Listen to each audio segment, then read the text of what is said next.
मेरे इस YouTube channel को सब्सक्राइब करें और बेल आइकन को लाजमी प्रेस करें ताकि हर आने वाली नई वीडियो आप तक फौरी तौर पर पहुंच सके। अस्सलाम वालेकुम, मैं हूं डॉक्टर काज़मी। आज की इस वीडियो में मैं एक्नी स्किन के लिए एक फ़ेस मास्क बताऊंगी। ये फ़ेस मास्क बहुत ही आसान है। इसको आप 4 नेचुरल इंग्रेडिएंट्स के ज़रिए घर में आसानी से तैयार कर सकते हैं। हमारी स्किन पे ग्लैंड्स होते हैं और ये ग्लैंड्स ऑयल प्रोड्यूस करते हैं ताकि हमारी स्किन ड्राई ना हो। लेकिन जब यही ग्लैंड्स बहुत ज़्यादा ऑयल बनाना शुरू कर देते हैं और ये ऑयल और हमारे डेड स्किन सेल्स मिल के हमारे पोर्स को ब्लॉक कर देते हैं, जिसकी वजह से हमें एक्नी का सामना करना पड़ता है। तो इस मास्क की तैयारी में जो सबसे पहला इंग्रेडिएंट हमें चाहिए वो है ब्लूबेरीज़।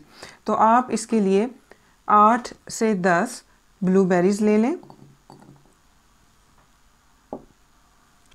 ये ब्लूबेरीज अल्फ़ा हाइड्रोक्सी एसिड से भरपूर होते हैं और अल्फ़ा हाइड्रोक्सी एसिड्स ऐसे केमिकल्स होते हैं जो हमारी स्किन से डेड स्किन सेल्स को वाइप आउट करते हैं। अल्फ़ा हाइड्रोक्सी एसिड्स के अलावा ये ब्लूबेरीज एंटीऑक्सीडेंट से भरपूर होती हैं और ये एंटीऑक्सीडेंट्स जो हमारे अंदर एक फ्री रेडिकल्स बनते हैं जिनकी वजह से हमारी कोलेजन प्रोटीन डैमेज होती है। ये वो प्रोटीन होती है जिसकी वजह से हमारी स्किन पे रिंकल्स नहीं बनते और हमारी स्किन फर्म रहती है। तो ये एंटीऑक्सीडेंट्स जो इन ब्लूबेरीज़ में होते हैं ये हमारी स्किन को इन फ्री रेडिकल से पैदा होने वाले नुकसानात से बचाते हैं। ब्लूबेरीज़ में विटामिन सी भी बहुत ज़्यादा होता है, तो इसीलिए कहा जाता है कि ब्लूबेरीज़ एक बहुत ही अच्छा फूड है। अगर हम इसको अपनी खुराक में शामिल करते हैं तो ये हमारी हेल्थ पे बहुत अच्छे असरात डालती है और अगर हम इसको अपनी स्किन पे लगाते हैं तो ये हमारी स्किन के लिए बहुत अच्छी होती है। ब्लूबेरीज़ के बाद हम इस मास्क में 2 टेबलस्पून योगर्ट शामिल करेंगे। योगर्ट भी ब्लूबेरीज की तरह अल्फ़ा हाइड्रोक्सी एसिड से भरपूर होते हैं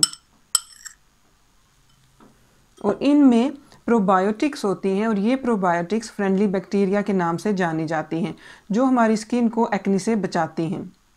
और साइंसी तहकीक ये कहती है कि योगर्ट में ऐसी खसूसियात होती हैं कि अगर इसका इस्तेमाल स्किन पे मास्क की सूरत में किया जाए तो ये हमारी स्किन को ब्राइट करता है। नेक्स्ट इंग्रेडिएंट है चावल का आटा। तो इस मास्क में हम 1 टेबलस्पून चावल का आटा शामिल करेंगे। चावल का आटा हमारी स्किन को ब्राइट करता है और इसके अलावा अगर हमारी स्किन पे बहुत ज़्यादा तेल बने जिसकी वजह से एक्नी भी होती है, जैसे मैंने शुरू में कहा, तो ये इस तेल को अच्छे से जज़ब कर लेता है जिसकी वजह से ये एक्नी वाली स्किन के लिए बहुत अच्छा होता है। तो इस मास्क का लास्ट इंग्रेडिएंट है हनी। हम इस मास्क में 1 टीस्पून हनी की शामिल करेंगे। हनी एंटीसेप्टिक और एंटी इन्फ्लेमेटरी प्रॉपर्टीज़ रखता है जिसकी वजह से ये हमारी स्किन पे ऐसे बैक्टीरिया जिनकी वजह से एक्नी हो सकती है उनसे हमें बचाता है, उनसे फ़ाइट करता है।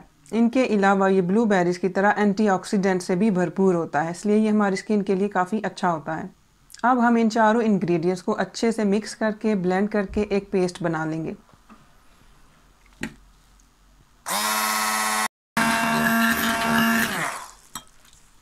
अब ये पेस्ट आप अपने चेहरे पे अच्छे से करके लगा दें और तकरीबन 10 से 15 मिनट के लिए इसको आप अपने चेहरे पे लगा रहने दें। उसके बाद नीम गर्म पानी से आप अपना चेहरा धो लें और चेहरा धोने के बाद उसको खुश्क करने के बाद एक अच्छा सा लाइट मॉइस्चराइज़र अपने चेहरे पे लाजमी लगाएं। मैं उम्मीद करती हूँ कि आपको ये वीडियो अच्छी लगी होगी। मैं इंशाल्लाह नेक्स्ट वीडियोस में मुख्तलिफ स्किन टाइप्स के लिए भी मास्क बनाऊँगी। तो ये सारी वीडियोस देखने के लिए इस चैनल को सब्सक्राइब कीजिएगा और बेल आइकन को लाजमी प्रेस कीजिएगा ताकि आप हर आने वाली नई वीडियो को फौरी तौर पर देख सकें। शुक्रिया। अल्लाह हाफ़िज़।